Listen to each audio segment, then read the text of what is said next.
Hello bachcho, let us read this given question. So the given question says that the radiation of wavelength lambda is incident on a photocell. The fastest emitted electron has a speed v. If the wavelength is changed to 3 lambda by 4, the speed of the fastest emitted electron will be. तो देखिए यहाँ पे हमें speed निकालनी है. पहले क्या था, लैम्बडा था. देखो लैम्बडा था तो उसके लिए स्पीड कितनी थी, v थी. अब लैम्बडा क्या बन गया है, 3 लैम्बडा बाय 4 बन गया है. तो हमें इसके लिए स्पीड पता करनी है. सिंपल सा क्वेश्चन है, ठीक है. तो चलिए सॉल्व करते हैं. Kinetic energy is equal to क्या होता है हमारा, hc बाय लैम्बडा माइनस 5 हो जाता है, राइट. तो अगर हम केस 1 की बात करें, यहाँ पे केस 1 के लिए क्या आ जाएगा, यहाँ पे half m v one square. Kinetic energy को हम हाफ एम वी स्क्वायर भी लिख सकते हैं.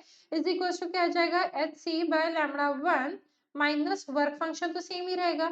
अब बात करेंगे केस 2 की, तो केस 2 के लिए क्या हो जाएगा, half m v two square is equal to h c by lambda to.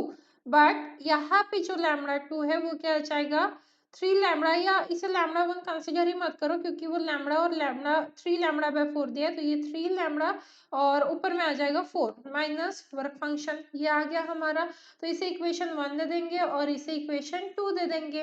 अब क्या करेंगे हम, इक्वेशन 1 और 2 को अगर हम नोटिस करें तो देखो यही से ये यहाँ पे आ गया half m v one square. इसे क्या कंसिडर कर सकते हैं हम, ई वन कंसिडर कर सकते हैं और इसे ई टू कंसिडर कर सकते हैं, ठीक है. ये एनर्जी है ना, काइनेटिक एनर्जी.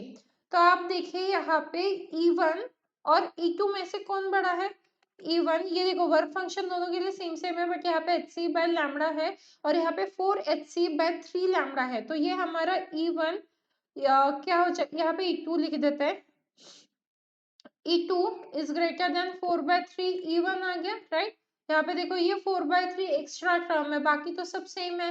तो मैंने बाकी सारी टर्म्स को E1 से रिप्लेस कर दिया. तो मेरा E2 क्या आया, E2 is greater then E1 और E1 की वैल्यू क्या आ गई, उसके सामने मल्टीप्लीकेशन फैक्टर 4/3 आ गया. तो यहाँ से हम लिख सकते हैं that is V2 is greater than V1 और क्या हो जाएगा 4/3 raised to the power half हो जाएगा, राइट.